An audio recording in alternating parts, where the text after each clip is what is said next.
नमस्कार।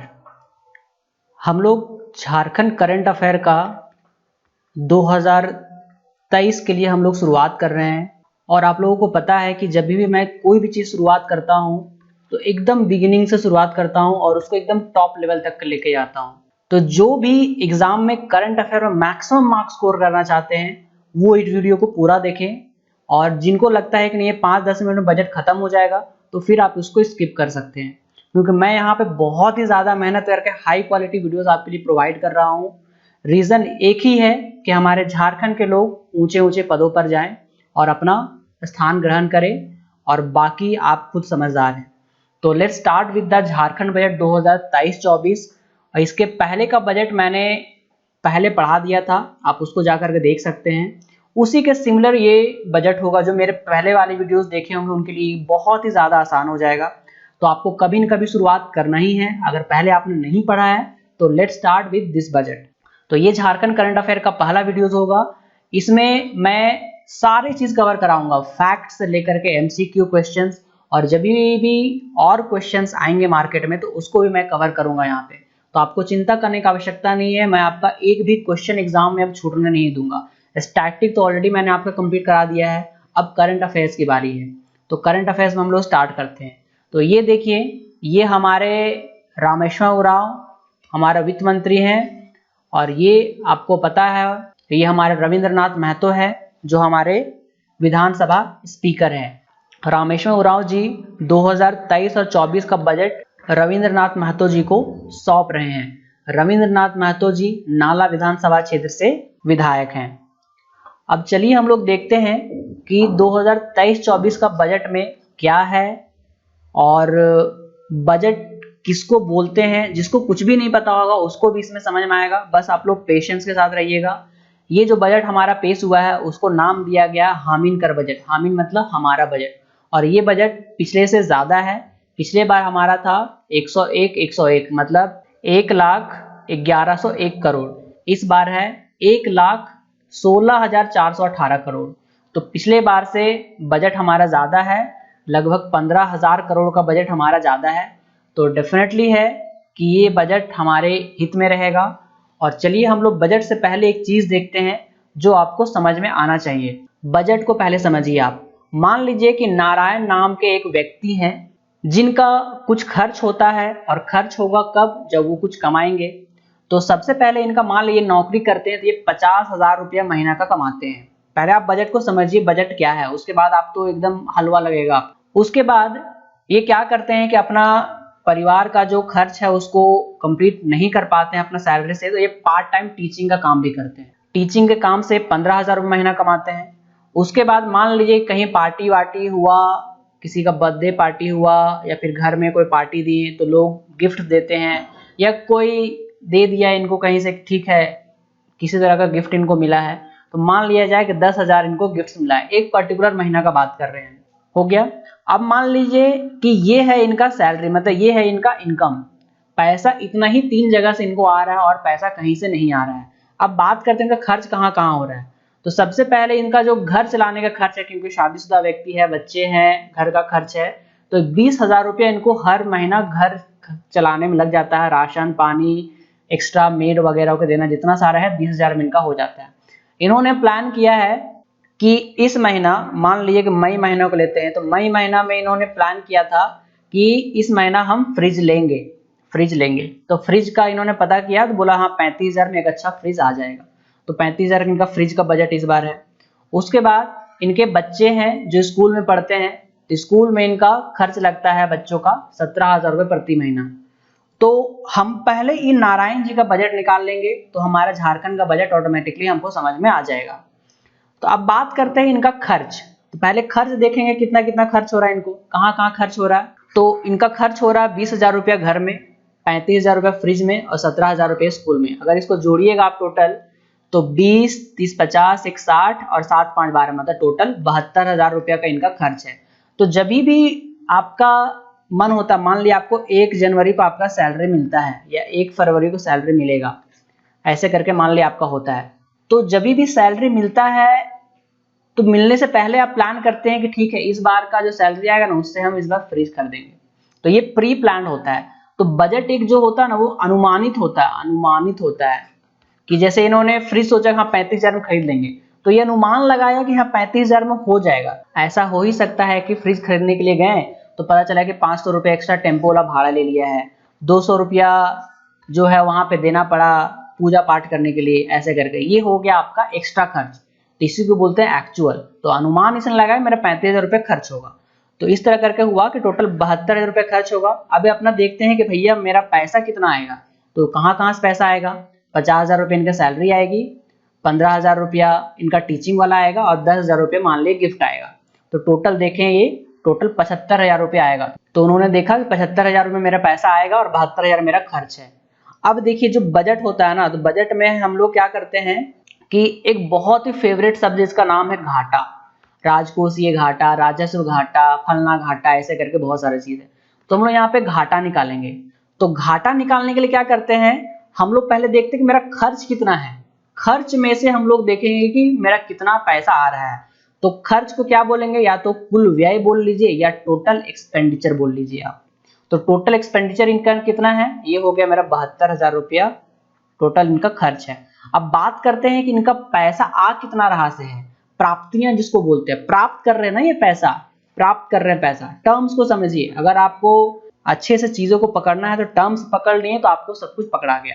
तो यहाँ पे इसको कितना प्राप्त हो रहा है, तो टोटल प्राप्तियां इनका हो रहा है 75,000 रुपया।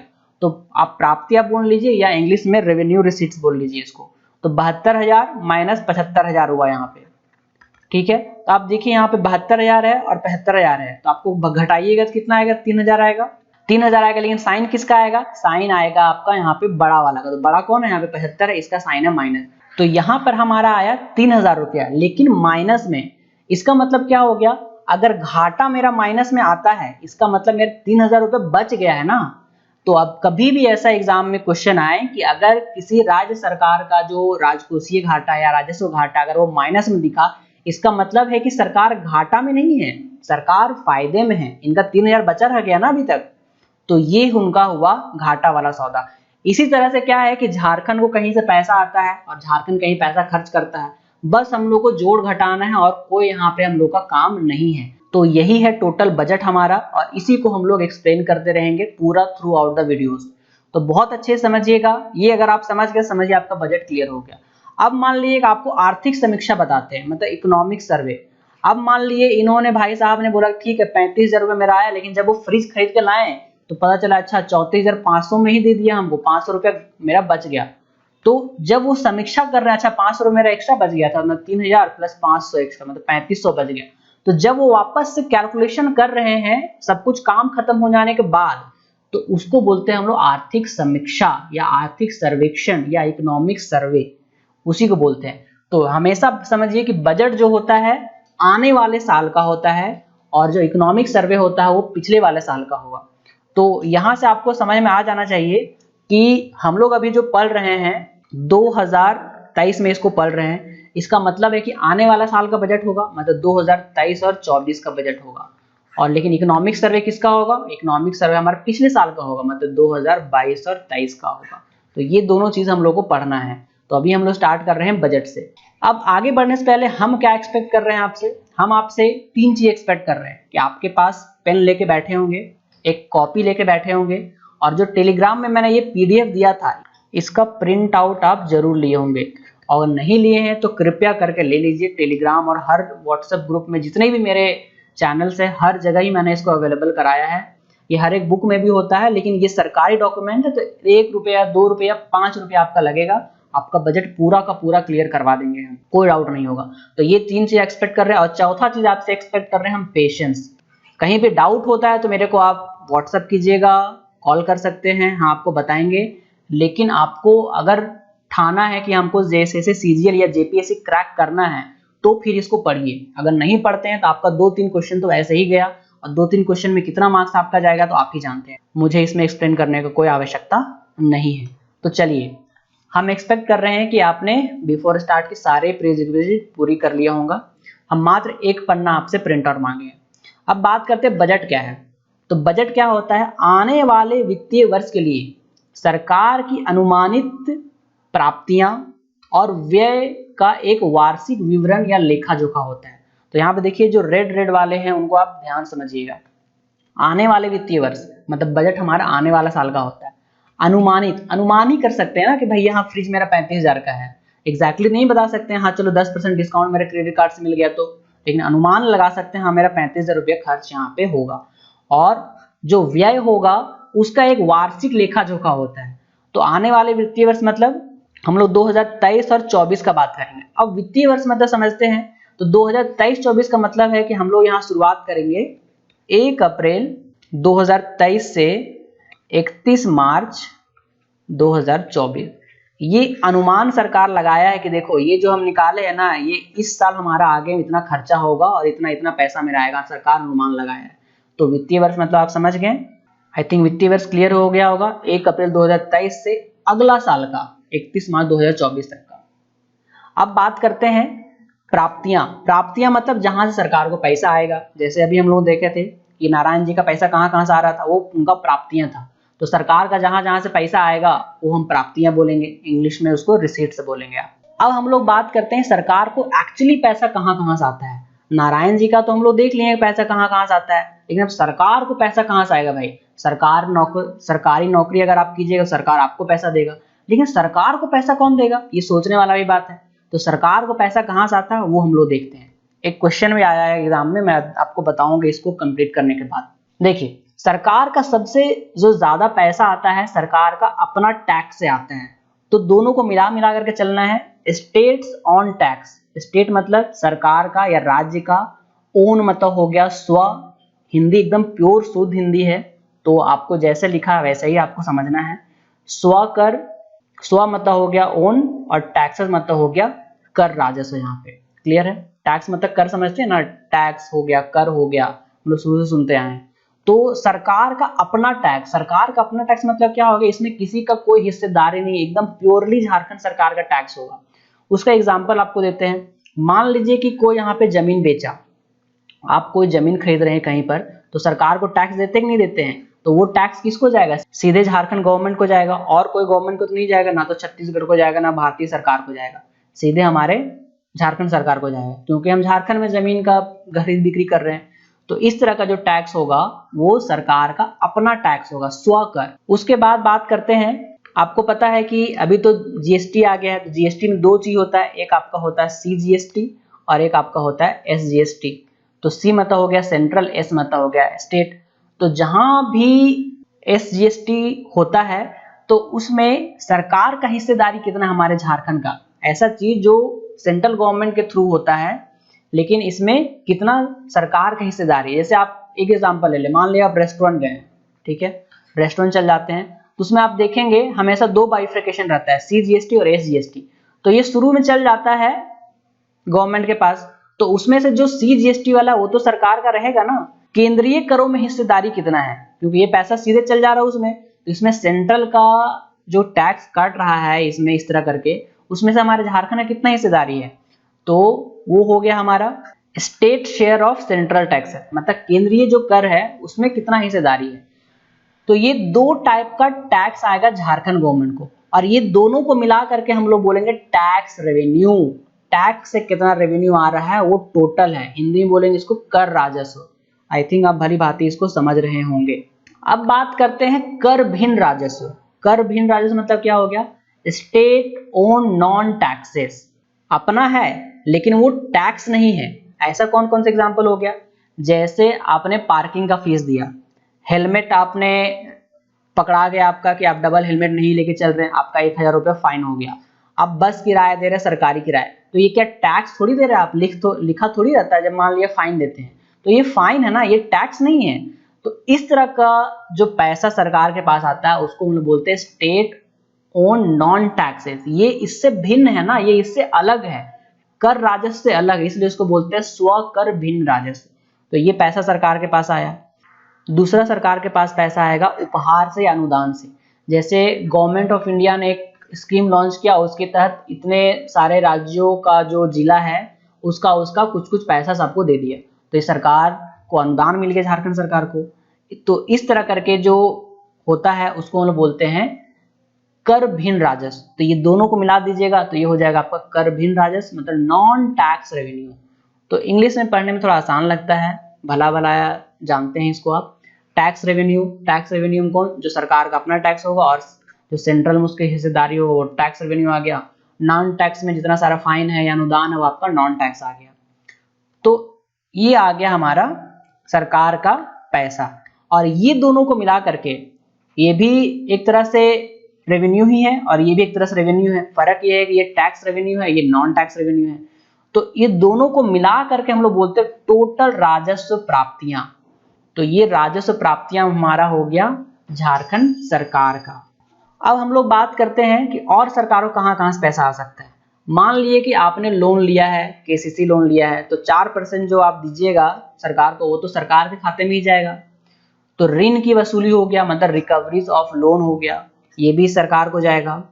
और उधार और देयताएं, उधार और देयताएं मतलब क्या हो गया, इसको इंग्लिश में बोलते हैं बोरोइंग एंड लायबिलिटीज। बोरोइंग मतलब क्या, उधार, किसी से आपने उधार ले लिया। मान लीजिए कि वर्ल्ड बैंक से कोई योजना चलाया जा रहा है, उसमें वर्ल्ड बैंक ने 1000 करोड़ रुपया झारखंड को दे दिया। तो वर्ल्ड बैंक ने दे दिया मतलब फ्री का थोड़े दे दिया है, ये तो उधार दिया है ना, इसका आपको इंटरेस्ट भी चुकाना, और ये हमारा लायबिलिटीज भी है। लायबिलिटी मतलब क्या, हमारा वो जिम्मेदारी है उसको चुकाना है। तो जहां से उधार झारखंड सरकार लिया होगा वो आपको ऐड कर दिया जाएगा। और ऋण की वसूली, तो ये दोनों को अगर ऐड करेंगे, जैसे यहाँ पे और मैंने लिखा उधार जिसको वापस करना है, वैसा उधार जिसको वापस करना है। अब इसमें एक चीज और होता है, अन्य प्राप्तियां, कहीं से और पैसा आ जाएगा उसको अन्य में डाल देंगे एक्स्ट्रा में। तो ये तीनों को अगर जोड़ दिया जाए, इसको बोलते हैं हम लोग पूंजीगत प्राप्तियां, मतलब कैपिटल रिसीप्ट।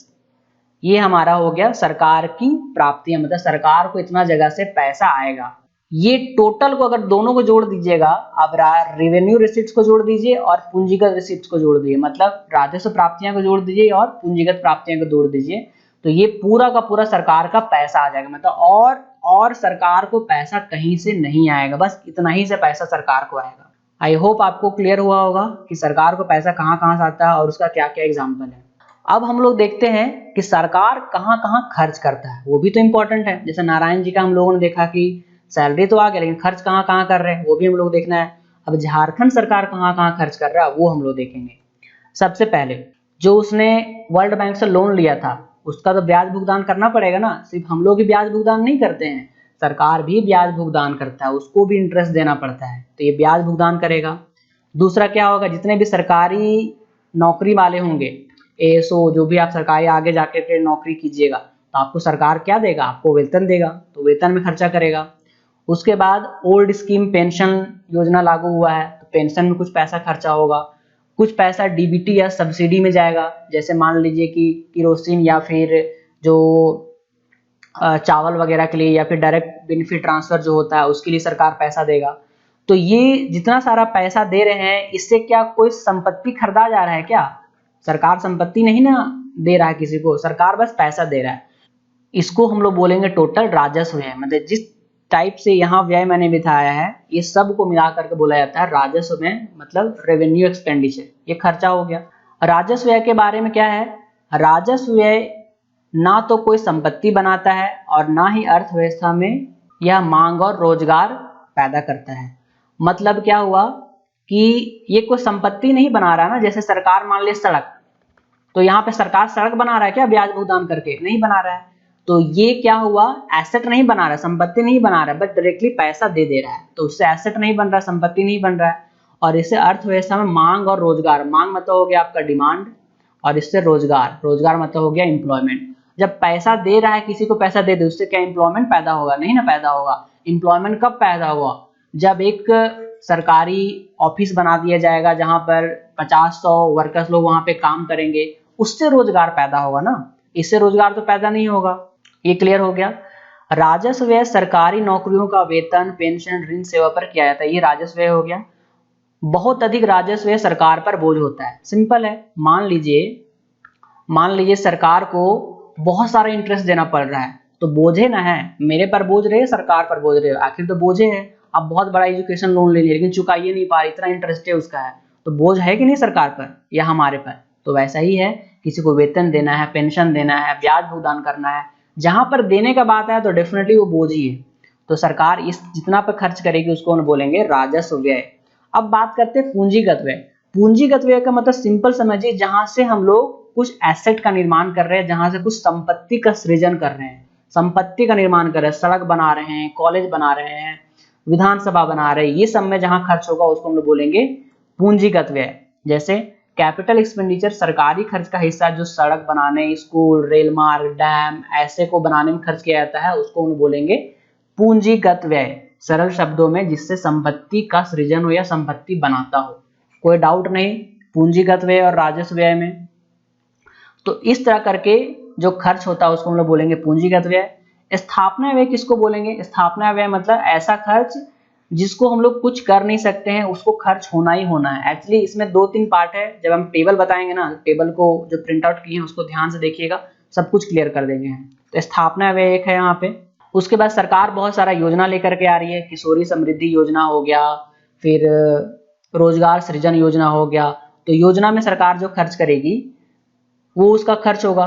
तो इतना सारा खर्च सरकार यहाँ पे करेगी। तो यहाँ पे हम लोग का अभी क्लियर हो गया होगा कि सरकार को पैसा कहाँ कहाँ से आ रहा है और सरकार कहाँ कहाँ खर्च कर रहा है। तो हम लोग अब क्या करेंगे, व्यय माइनस जितना उसका प्राप्तियां आया है वो कर देंगे, सरकार का घाटा निकल जाएगा। और 3-4 प्रकार का घाटा है वो हर तरह घाटा देख लेंगे, बस आपका बजट कंप्लीट हो गया। और तो कुछ करना ही नहीं है। वही हम आपको बोल रहे हैं, बस बजट को समझिए, समझ लीजिएगा तो जिंदगी भर के लिए टेंशन खत्म। तो अब बजट मतलब क्या हो गया, ये हमारा प्राप्तियां हैं जो आप अभी देख लिए, और ये हमारा है व्यय। और हम लोग क्या करेंगे कि व्यय माइनस प्राप्तियां कर देंगे, हमारा बजट यहाँ पे निकलना स्टार्ट हो जाएगा। अब तक हम लोगों ने सब कुछ देख लिया कि सरकार को पैसा कहाँ से आ रहा है, सरकार को पैसा कहाँ से जा रहा है। अब आपका जरूरत पड़ेगा जो आप प्रिंट आउट निकाले हुए हैं उस प्रिंट आउट को निकालिए। उस प्रिंट आउट में ये पहला पार्ट आप देखिएगा, मैं आपको बता देता हूँ कि आपको टेबल पहले पढ़ना कैसे है। सबसे आप देखिए पहले जो पहला कॉलम है वो स्रोत है, इसी का जस्ट इंग्लिश में लिखा गया यहाँ पे सोर्सेस। जैसे राजस्व प्राप्तियां हैं तो यहाँ पर रेवेन्यू रिसिप्ट लिखा गया है। उसके बाद से हम लोग के लिए जो इम्पोर्टेंट टेबल है वो लास्ट वाला सबसे ज़्यादा इम्पोर्टेंट टेबल है, और कंपैरिजन करने के लिए हम लोग इससे कंपैरिजन करेंगे। मतलब ये वाला कॉलम हम लोग को ज़रूरत नहीं है और ना ही ये वाला कॉलम हम लोग को ज़रूरत है। तो हम लोग बस 2 ही कॉलम पे यहाँ पे कंपैरिजन करेंगे, अगर कंपैरिजन करने की जगह जहाँ पे रहेगा वहाँ पर। नहीं तो हम लोग का जो ये 2023-24 का जो अनुमानित बजट है इसी पे हम लोग कॉन्सेंट्रेट करेंगे। तो अब देखिए आपको पढ़ना कैसे है।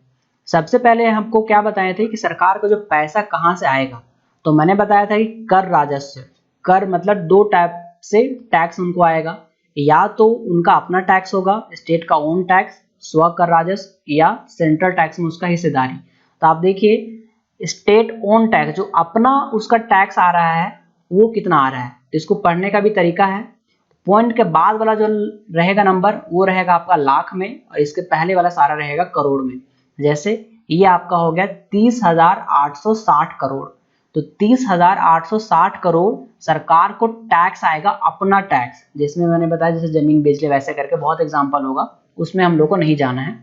तो हम लोग को बस देखना है कि सरकार का अपना टैक्स कितना आ रहा है 30,860, और सेंट्रल में कितना आ रहा है, जो सेंट्रल में उसका हिस्सेदारी है वो कितना है। देखिए इससे ज्यादा है कि नहीं है, इससे ज्यादा है। तो 33,779 करोड़ और 29 लाख इतना आ रहा है।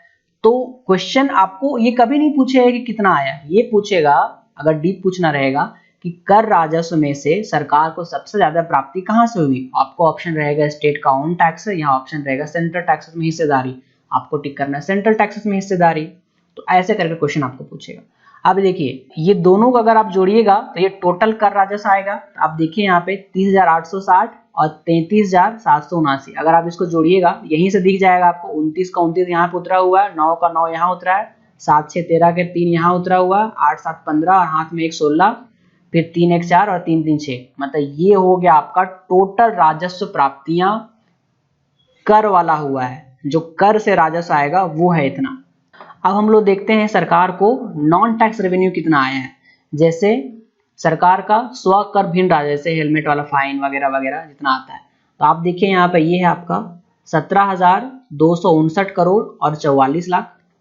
और सरकार को अनुदान कितना मिला है, देखिए अनुदान भी लमसम में मिला है उनको, तो 16,438 करोड़ और 42 लाख, ये दोनों को जोड़िएगा तो कितना होगा 33,697 करोड़ और 86 लाख। जोड़ सकते हैं यहाँ पे, देखिए 4 2 6 है और 4 4 8 है, मतलब सही है यहाँ पे कैलकुलेशन, गलत तो नहीं मान सकते सरकारी डॉक्यूमेंट का। तो कर भिन्न राजस्व कितना हो गया, ये आ गया 33,697 करोड़ और 86 लाख, और कर राजस्व कितना आ गया 64,639 करोड़ और 29 लाख, ये आ गया। अब बात करते और कहाँ से पैसा आ रहा था, हम बताया था आपको कि केसीसी वाला लोन का रिकवरी वैसे होगा, तो लोन रिकवरी देखिए बहुत कम है इसका, मात्र 80 करोड़ और 85 लाख। उसके बाद अन्य प्राप्तियां कुछ भी नहीं है, आप देखिए जो अन्य प्राप्तियां था अदर रिसीट्स, ये जीरो है, पहले भी जीरो था, इस बार भी जीरो है। उसके बाद उधार और देयताएं, मतलब कितना वो उधार लिया था, तो वो पहले भी 18,000 करोड़ था, इस बार भी 18,000 करोड़ है, ये क्लियर हो गया। अब ये सब को मिला देंगे तो मेरा क्या आएगा, ये टोटल मेरा आएगा कि सरकार को इतना जगह से पैसा आ रहा है। तो टोटल प्राप्तियां देखिए कितना, यहाँ पे 1+4 है। 1+4 क्यों है, क्योंकि ये देखिए ये कर राजस्व को और कर भिन्न राजस्व को, ये दोनों को मिला दिया है यहाँ पे। आप देखिए यहाँ पे कैलकुलेशन आपको बताते हैं, 64,639 और ये 33,697.86, तो ये दोनों को जोड़ दीजिएगा तो आपका हो जाएगा 98,337.15। यहीं पे आप जोड़ सकते हैं, इसको हम दिखाते हैं आपको फिर से, क्या बोले, ये वाला कर राजस्व ये वाला और कर भिन्न राजस्व ये वाला, ये दोनों को जोड़िए, 9 और 6 15 का 5 हाथ में 1, 8 2 10 और हाथ में 1, 11 हो गया।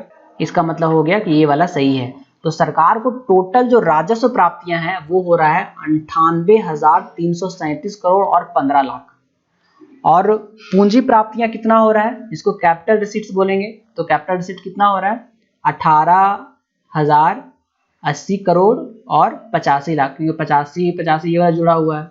अब क्या होगा, हमको टोटल जोड़ना है, तो ये 1 वाला ऐड किया है और ये 4 वाला ऐड किया है, मतलब 1 वाला मतलब 98 और 4 वाला मतलब ये कैपिटल, तो दोनों को अगर जोड़िएगा तो आपका आएगा 11 64 18। जोड़ते हैं, देखिए 98,337.15 और दूसरा जोड़िएगा तो 18,080.85। जोड़िए इसको, 5 5 10 के 0 हाथ में 1, 8 1 9 हाथ वाला 1 10, 0 हाथ में 1 अभी भी है, 7 और 1 8 आ गया यहाँ पे, 8 3 11 आ गया, हाथ में 1 है, 3 और 1 4 आ गया, 8 8 16 के 6 आ गया और 9 1 10 और 1 11 आ गया ना, 11 64 18 वही है ना।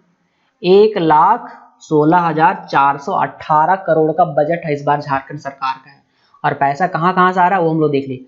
अब ये तो हम लोग समझ लिए बजट को, अब बात करते हैं एग्जाम पॉइंट ऑफ व्यू से आपको इसमें से क्या क्वेश्चन आएगा। एग्जाम पॉइंट ऑफ व्यू से क्वेश्चन एक मैंने बहुत पॉपुलर क्वेश्चन देखा हुआ है कि सरकार को सबसे ज्यादा जो पैसे की प्राप्ति होती है वो किससे होती है। तो यहाँ पे 3 टाइप का है, मान लीजिए राजस्व कर है, एक पूंजी प्राप्ति है, तो वहां पे अगर सिर्फ राजस्व कर रहा तो आप राजस्व कर मार दीजिएगा हमेशा। लेकिन अगर और डीप में पूछा कि इस बार सरकार को राजस्व प्राप्तियों में सबसे ज्यादा प्राप्ति कहाँ से हुई है, तो आप हमेशा टिक कीजिएगा केंद्रीय करों में जो हिस्सेदारी है सरकार का उससे सबसे ज्यादा इसका हुआ है। ये आपके लिए क्वेश्चन यहाँ से रहेगा।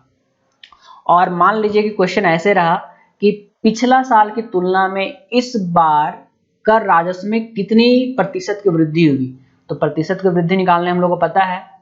मान लीजिए कि इसका पूछेगा आपका राजस्व प्राप्तियां का, तो आप क्या कीजिएगा 98 वाला में इसको माइनस कीजिएगा, डिवाइड बाय उतना कीजिएगा। परसेंटेज जानते हैं ना, परसेंटेज में क्या होता है final minus initial divide by initial, मतलब जिससे कंपेयर कर रहे हैं वो नीचे रहता है। तो ये हमारा हो गया यहाँ से कुल प्राप्तियां। आई थिंक आपको ये पूरा का पूरा क्लियर होगा, आप इसी तरह टिक करते जाएं वहां पे। हमारा जो कुल प्राप्ति हो गया वो हो गया 1,16,418 करोड़। अब सरकार के पास इतना पैसा आया है तो इतना ही खर्च करेगा। नारायण बाबू जी के पास जितना पैसा खर्चा होना था वो उनका सैलरी से, उनका अपना इतना आने वाला था पैसा, उसी से खर्च होगा, एक्स्ट्रा पैसा तो खर्चा होगा नहीं। तो हम लोग को यहाँ पे एग्जाम दृष्टिकोण से इतना हम लोग को जानने की जरूरत नहीं है, बस देख लेते हैं ऊपर ऊपर की खर्चा कहाँ कहाँ से हो रहा है। और स्थापना व्यय को देखिएगा, जो मैंने बताया था कि स्थापना व्यय वो ऐसा खर्च है जिसमें सरकार कुछ नहीं कर सकती, सरकार को खर्च करना है। तो आप देखिए यहाँ पे ध्यान से देखिएगा, ये 7वां वाला जो लाइन है राजस्व खाते पर व्यय, ये आपका 39,000 20 करोड़ और 49 लाख। और दूसरा देखिए ये पूंजी खाते पर व्यय, ये आपका है 6,424 करोड़ और 51 लाख। ये दोनों को जोड़िएगा आप तो आप देखिए 9 और 1 10 के 0, ऊपर में आ जाएगा 0, 5 4 9 और एक हाथ वाला 0 हो गया। फिर यहाँ से जोड़िए 4 और हाथ वाला एक यहाँ पे 5 आ जा रहा है। तो ये दोनों को जोड़िएगा तो आपको क्या आएगा, ये स्थापना में आ जाएगा। अब ये दोनों में क्या है, जैसे ब्याज भुगतान, पेंशन, वेतन, फिर सरकार का आंतरिक ऋण, भारत सरकार जो लोन लिया उसको, फिर पूंजी में खर्च कितना खर्च कर रहा है, फिर लोन एडवांसेस में कितना खर्च कर रहा है। ये सब ऐसा खर्च है जिसमें सरकार का कोई रोक नहीं है, सरकार को खर्च करना ही पड़ेगा। ये दोनों मिलाकर के आपका हो गया स्थापना व्यय। तो स्थापना व्यय कितना हो गया, 45,455 करोड़। और सबसे ज्यादा जो खर्च कर रहा है आप देखिए स्कीम में खर्च कर रहे हैं यहाँ पे सरकार 70,973 करोड़ रुपया खर्च कर रहे हैं। पिछले बार कितना था देखिए 57,259 करोड़ रुपया था। मतलब इस बार लमसम में आप समझिए कि कितना ज्यादा खर्चा हो रहा है, लगभग 22 से 23 हजार करोड़ ज्यादा स्कीम पे खर्चा हो रहा है। और इसमें से देखिए 3 तरह का यहाँ पे खर्च दिखाया गया है। On revenue account, on revenue account मतलब समझिए कि ऐसा खर्च जिसमें कुछ संपत्ति का निर्माण नहीं हो रहा है। जैसे एग्जांपल आपको देता हूं, मान लीजिए कि एक योजना है वृद्धा पेंशन योजना। तो वृद्धा पेंशन में क्या होगा, सरकार सीधे लोगों के खाते में पैसा भेजेगी। तो इससे क्या कोई संपत्ति का निर्माण होगा, क्या कोई भवन का निर्माण हो रहा है, क्या नहीं हो रहा ना। तो ये आपका हो गया रेवेन्यू अकाउंट वाला। अब मान लिया कैपिटल अकाउंट, कैपिटल अकाउंट मतलब वैसा योजना जिससे कुछ संपत्ति का निर्माण होना, भवन बन रहा है, सड़क बन रहा है। जैसे मान लिया कि पोटो हो खेल विकास योजना है, इसके अंतर्गत 5,000 गाँव में आपको यहाँ पे क्या बनाया जा रहा है, खेल के मैदान बनाए जाने हैं। तो खेल के मैदान बनाया जा रहा है मतलब क्या, और संपत्ति का निर्माण हो रहा है, तो आपका हो गया कैपिटल अकाउंट। और ये जो आ गया परिसंपत्तियों के सृजन हेतु, मतलब मान लीजिए एग्जांपल देते हैं, पिछले बार मैंने सेम एग्जांपल दिया था कि सरकार ने आईआरबी हेडक्वार्टर को पैसा दिया 5,000 करोड़ रुपया। अब आईआरबी ने क्या किया, उसमें से कुछ पैसा जो उसको लगा कि नहीं मेरे को एक मेरा पुराना जो बिल्डिंग है वो गिर रहा है, अब नया बिल्डिंग मेरे को चाहिए, तो उसमें बन गया। तो वैसा खर्च जिससे संपत्ति निर्माण हो जा रहा है उसमें सरकार खर्च किया है 7,103 करोड़ और 4 लाख रुपए, ऐसे करके है। तो टोटल जो खर्च देखिए एकदम एग्जैक्टली सेम है, कितना टोटल खर्च आएगा, इतना हमारा बजट है, मतलब 1,16,418 करोड़ रुपए इसमें खर्च है। तो इसमें से जो खर्च से आपका क्वेश्चन आएगा वो क्या आ सकता है, मैं आपको बताता हूँ। सबसे पहले तो यहाँ पे टोटल खर्च में आएगा कि पिछले बार से इस बार सरकार कितना ज्यादा खर्च कर रही है। तो आप देखिए यहाँ पे हम लोग घटाते हैं 1,1,64,18.00, ये है इस बार का बजट। और पिछले बार का कितना था, बहुत सिंपल 101,101,00।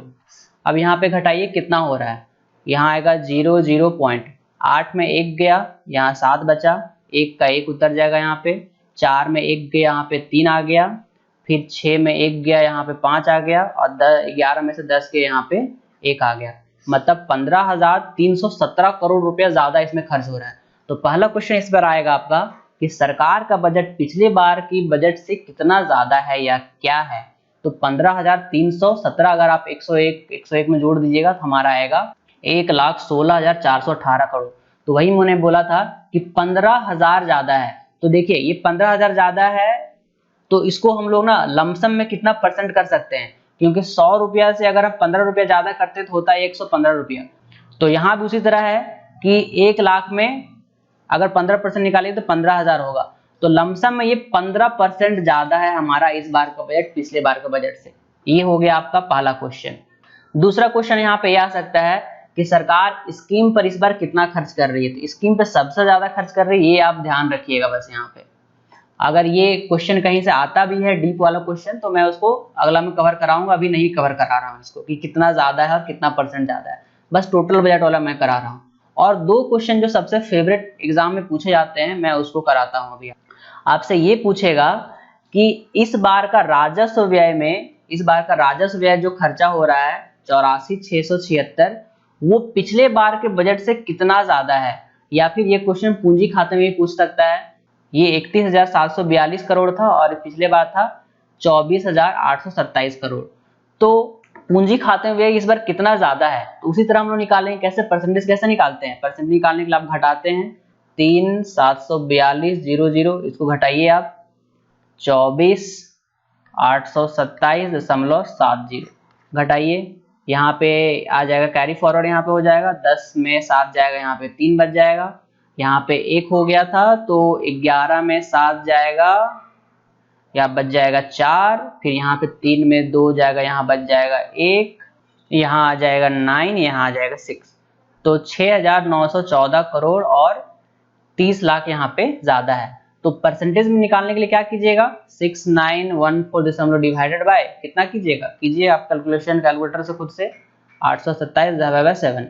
तो इसको डिवाइडेड बाय अगर आप करते हैं तो ये आपका आएगा 27.8% ज्यादा। तो बस ये अगर आप नहीं कर सकते इसको तो बस याद कर लीजिए कि पूंजी खाते मतलब कैपिटल में 27.8% ज्यादा है इस बार का बजट। उसी तरह से जो राजस्व में हमारा व्यय है पिछले बार से वो कितना ज्यादा है, वो है हमारा मात्र 11% ज्यादा। तो अभी तक हम लोगों ने 3 क्वेश्चन यहाँ पे करा।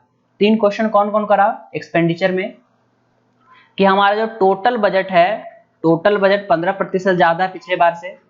उसके बाद राजस्व व्यय जो रेवेन्यू में है वो 11% है, और कैपिटल एक्सपेंडिचर में कितना खर्च कर रहा है वो 27.8% ज्यादा एक्स्ट्रा है यहाँ पे। तो ये 3 क्वेश्चन आपको बहुत अच्छे से ध्यान होना चाहिए। अब इसको हम लोग फिर से फ्लो चार्ट से समझते हैं। देखिए जो राजस्व व्यय है उसके लिए किसमें खर्च होगा, ब्याज भुगतान, वेतन, पेंशन, डीबीटी, और राजस्व व्यय में मैंने बताया था ये आपका खर्च होगा 39,020 करोड़ और 49 लाख रुपया। उसी तरह योजनाएं में 3 तरीके का था यहाँ पे, तो टोटल योजना में देखिएगा 70,973 करोड़ रुपया खर्च हो रहा है।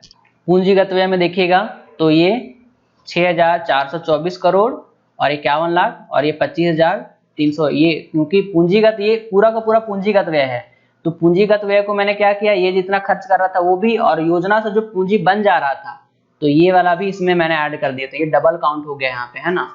तो ये हो गया आपका पूंजीगत व्यय, इसको जोड़िएगा तो आपका होगा 31,742 करोड़ रुपया। अब इसको मैच कर सकते हैं यहाँ से, आप देखिएगा मैं आपको बताता हूँ। 10वां का खा देखिएगा टेबल में, तो 8 + 9C है, उसमें क्या है 31,742 है ना, तो टोटल पूंजी वाला ऐड कर दिया उसमें, ये 6,424.51 और ये 25,317 वाला, ठीक है, क्योंकि टोटल पूंजी निकालना है ना इसलिए वो यहाँ पे ऐड कर दिए हैं, ऐसा ध्यान रखिएगा। और स्थापना व्यय मैंने बता दिया था आपको कि सरकार, जिसमें सरकार का कोई अपना ये नहीं है, सरकार को खर्च होना ही होना है, तो ये 39 वाला राजस्व व्यय वाला और ये 64 वाला, ये दोनों को मिला दीजिएगा तो हमारा हो जाएगा स्थापना व्यय का खर्च। अब क्या करते हैं हम लोग टोटल खर्च निकालते हैं, तो कुल व्यय कितना आ जाएगा, ये 39 वाला फिगर जोड़ दीजिए और ये 70 वाला फिगर जोड़ दीजिए और ये 64 वाला फिगर जोड़ दीजिए, तो इसको जोड़िएगा तो आपका हो जाएगा 1,16,418 करोड़ रुपये। यही बजट है सरकार का, यही इतना सरकार खर्च कर रहा है। पिछला साल का बजट में एक करेक्शन मैं करता हूं, उसमें से क्या था कि जो स्थापना व्यय था मैंने 2 बार जोड़ दिया था, तो पिछले बार का स्थापना व्यय 2 बार, उसको हटा दीजिएगा क्योंकि स्थापना व्यय ऑलरेडी 2 बार काउंट हो चुका था ना, इसलिए इसको हो गया कुल व्यय।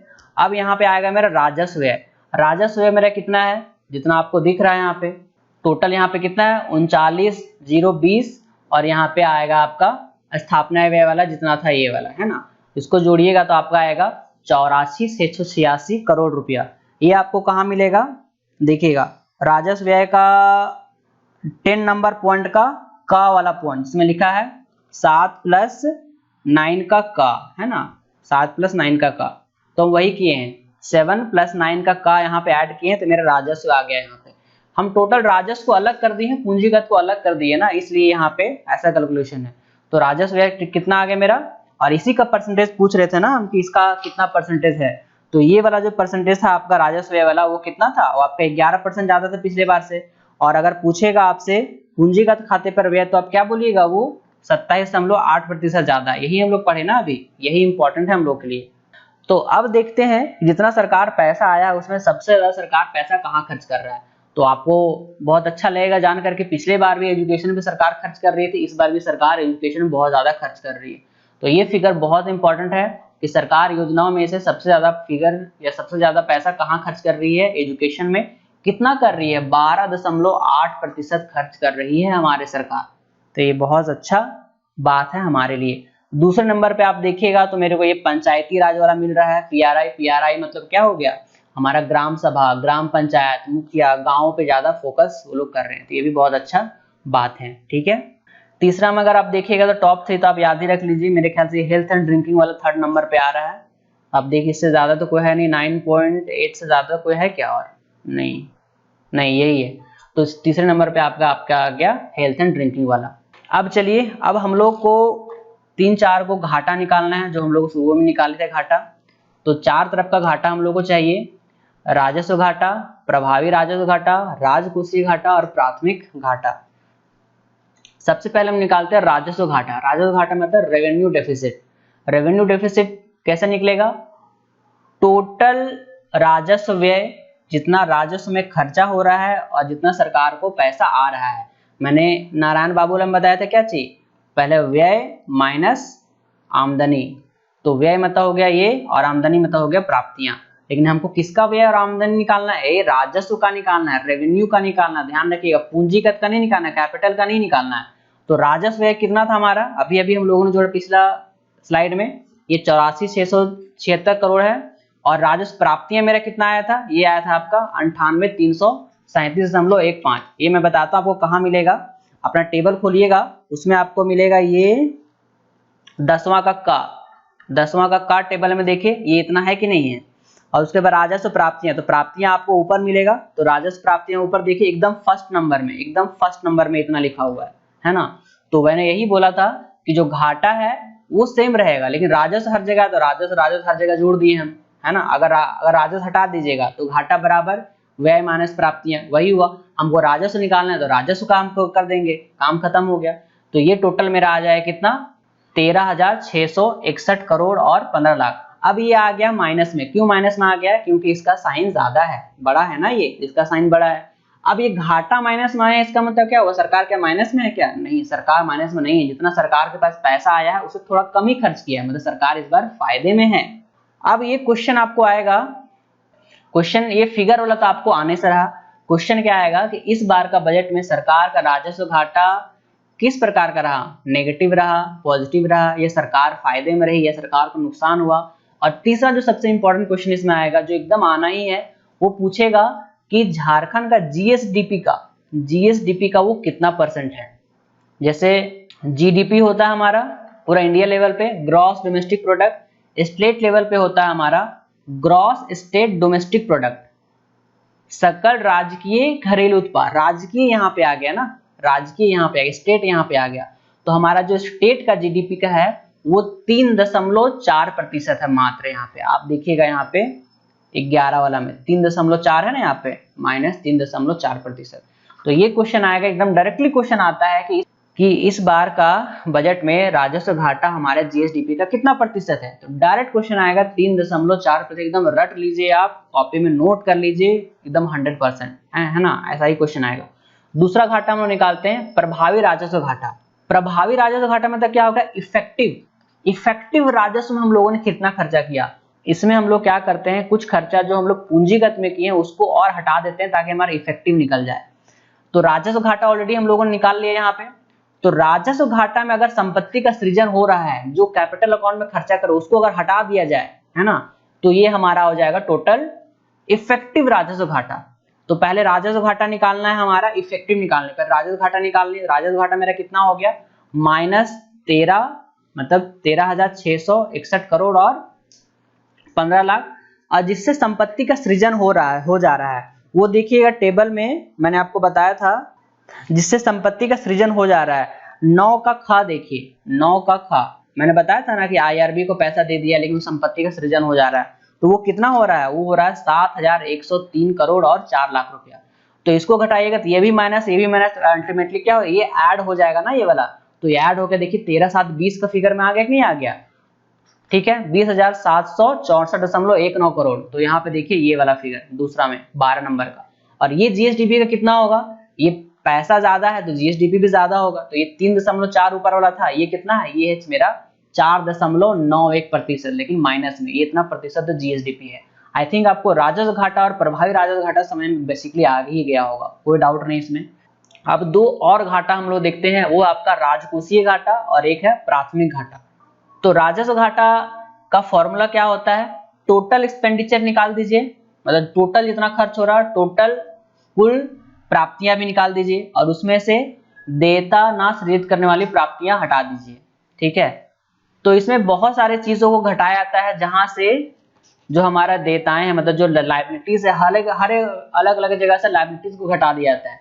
तो अगर आप देखिएगा यहाँ पे तो 10 में 1 घटा दिया गया है, मतलब अगर मान लिया ऐसे करते हैं, हमारा टोटल बजट कितना है 1,16,418 करोड़ रुपया। ठीक है, तो इसमें से अगर कुल प्राप्तियां भी मेरा इतना ही है तो ये तो टोटल आ जाएगा 0। तो उसमें से हमको क्या चाहिए, राजकोषीय घाटा, मतलब वैसा घाटा जो हम लायबिलिटीज हम लगाए हुए हैं। तो लायबिलिटी देखिए अलग अलग जगह से कैलकुलेट करते हैं, हम लोग उतना डीप में नहीं जाना। तो यहाँ पे देखिए 10 - 1 किया है, अगर इतना कीजिएगा ये तो 0 आ जाएगा। तो 4 का ए, 4 का बी, 8 का ए, 8 का बी अगर कीजिएगा तो ये टोटल आएगा आपका 11,674 करोड़ और 57 लाख रुपया। और ये हमारा जीएसडीपी का कितना प्रतिशत होगा, ये 2.76% होगा। तो ये हमारा पॉजिटिव है, ध्यान रखिएगा। हमारा 2 घाटा जो है वो पॉजिटिव है, कौन कौन, राजकोषीय घाटा और प्राथमिक घाटा दोनों पॉजिटिव है। और जो राजस्व जहां पर आ गया वो समझिए कि वो नेगेटिव घाटा हमारा है। अब एक और लास्ट घाटा हम लोग को पढ़ना है, वो हमारा प्राथमिक घाटा, या इसको बोलते हैं हम प्राइमरी डेफिसिट। तो यहाँ पे आप देखिएगा प्राइमरी डेफिसिट का फॉर्मूला क्या है, राजकोषीय घाटा, मतलब जो हमारा राजकोषीय घाटा आया उसमें से क्या घटा देना है, इंटरेस्ट पेमेंट जो सरकार कर रही है ना उसको अब हटा दीजिए।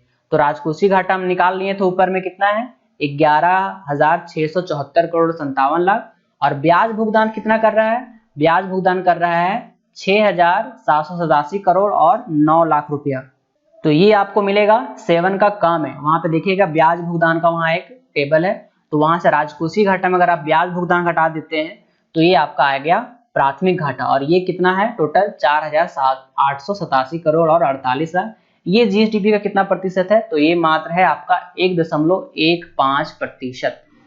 ठीक है, कोई डाउट नहीं आपका हर तरह घाटा में। राजस्व घाटा निकाल दीजिएगा, उसमें से जो पूंजीगत वाला सृजित करने में उसमें घटा देता है, आपका आ जाएगा प्रभावी। राजकोषीय घाटा निकालने के लिए आपको जितना सारा लायबिलिटी उसको घटा दीजिए, और फिर प्राथमिक घाटा निकालने के राजकोषीय घाटा में ब्याज भुगतान घटा दीजिए, तो ये आपका टोटल आ गया। तो हम लोग को बेसिकली इसमें से हम लोगों को क्या याद करना, किस टाइप से क्वेश्चन पूछा जाएगा, तो हम लोग को बस ध्यान रखना है कि कौन सा घाटा इसमें हमारा नेगेटिव आया, कौन सा पॉजिटिव आया, पहला। दूसरा है कि ये जीएसडीपी का कितना प्रतिशत है। ठीक है, 2 टाइप के क्वेश्चन। और तीसरा क्वेश्चन डायरेक्ट ये लोग फॉर्मूला पूछ देते हैं कि प्राथमिक घाटा कैसे निकाला जाता है, आपको फॉर्मूला बोल दिया जाएगा ऐसे करके यहाँ पे। तो ये आपका कंसेप्ट ध्यान रहेगा तभी आप उसको बना सकते हैं। तो ये मैंने टेबल बना दिया 2023-24 का। राजस्व घाटा 3.4%, प्रभावी राजस्व घाटा 4.91, ये दोनों नेगेटिव में, जहां राजस्व आया वहां नेगेटिव में, राजकोषीय और प्राथमिक दोनों पॉजिटिव में, ये 2.76 और ये 1.15। इसमें से एक चीज और ध्यान रखना आपको कि प्राथमिक जो घाटा है पिछले बार भी सेम था, इस बार भी सेम है। उसके बाद ये दोनों जो राजस्व घाटा है और ये आप देख सकते हैं पुराना सा कंपैरिजन इस साल का, तो ये आपको ध्यान रखना है। तो पिछले बार से राजस्व घाटा बढ़ा है लेकिन नेगेटिव में, ये भी बढ़ा लेकिन नेगेटिव में, ऐसा आप याद कर सकते हैं। और राजकोषीय घाटा घटा है और प्राथमिक घाटा सेम रहा है, कोई डाउट नहीं। अब कुछ और हम लोग मुख्य बिंदु ध्यान रख लेते हैं कि वित्तीय वर्ष ये 2023-24 का है। बजट पेश हुआ था हमारा 3 मार्च को 2023 को, क्योंकि हमारा आगे साल का है ना ये, तो आगे साल का मतलब हमको 1 अप्रैल से तो ये प्रभावी हो जाएगा, उसके पहले ही हमको लेखा जोखा देना पड़ेगा। तो ये 3 मार्च को ही हमारा बजट आ गया था। वित्त मंत्री हमारे थे रामेश्वर उरांव, जिन्होंने रविंद्रनाथ महतो को सौंपा ये चीज। अब एक और क्वेश्चन पूछा जा सकता है आपको, इस बार का बजट से सामान्य क्षेत्र में कितना खर्च हुआ, सामाजिक क्षेत्र में और आर्थिक क्षेत्र में। तो सामान्य क्षेत्र में जो खर्चा हुआ है 33,378 करोड़ 45 लाख। सामाजिक क्षेत्र में सबसे ज्यादा खर्चा हुआ है 43,303 करोड़ और 44 लाख।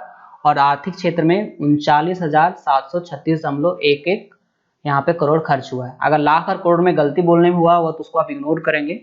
तो ऐसा क्वेश्चन आपको पूछेगा कि क्षेत्रवार बजट आवंटन के अनुसार सबसे ज्यादा खर्च इस बार किस क्षेत्र में हुआ था, आप बोलेंगे सामाजिक क्षेत्र में सबसे ज्यादा खर्च हुआ है।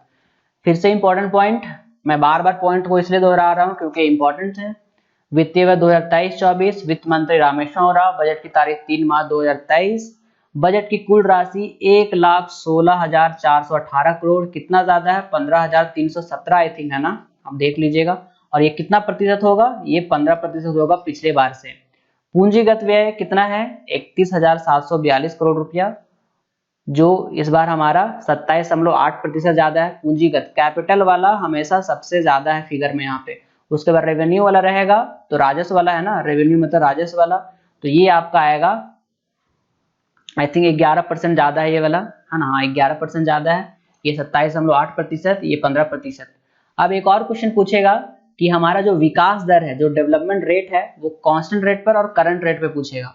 कांस्टेंट प्राइस पे हमारा है 7.4% और करंट प्राइस पर है 11.6%। तो दोनों में बढ़ोतरी हुआ है, आप देख सकते हैं यहाँ पे पिछले बार के बजट से, है ना। ये जो मैंने 15% ज्यादा बोला बजट पिछले बार से, तो अगर आपको एग्जैक्ट फिगर चाहिए तो ये होगा 15.15%। तो ये टोटल आपका बजट खत्म होता है। अब कुछ क्वेश्चन कर लेते हैं हम लोग, देखते हैं। राज्य में पिछले वित्तीय वर्ष की तुलना में 2023-24 के बजट के अनुमान में पूंजीगत व्यय में कितना खर्चा हुआ। तो पूंजीगत है ना, मतलब कैपिटल वाला है, तो कैपिटल मैंने बोला था 27.8% वाला फिगर आपको ध्यान रखना है, ये वाला आपको ध्यान रखना है। और 11% किस में आएगा, वो आपका आएगा राजस्व वाला में। तो एक क्वेश्चन अगर ऐसा आएगा राजस्व वाला में, तो आप 11% एकदम ध्यान रखिएगा। तो ये मैंने आपको बता दिया था पूंजीगत व्यय वाला, तो पिछले बार से कितना ये खर्च हो रहा है, यहाँ से कैलकुलेशन मैंने बताया था आपको। और ये राजस्व वाला अगर पूछेगा तो ये होगा आपका 11%, है ना, कोई डाउट नहीं। अगला क्वेश्चन, 2023-24 के बजट को विधानसभा में प्रस्तुत करने के दिन झारखंड के वित्त मंत्री कौन थे, मतलब किसने प्रस्तुत किया था। तो रामेश्वर उरांव ने ही प्रस्तुत किया इस बार भी।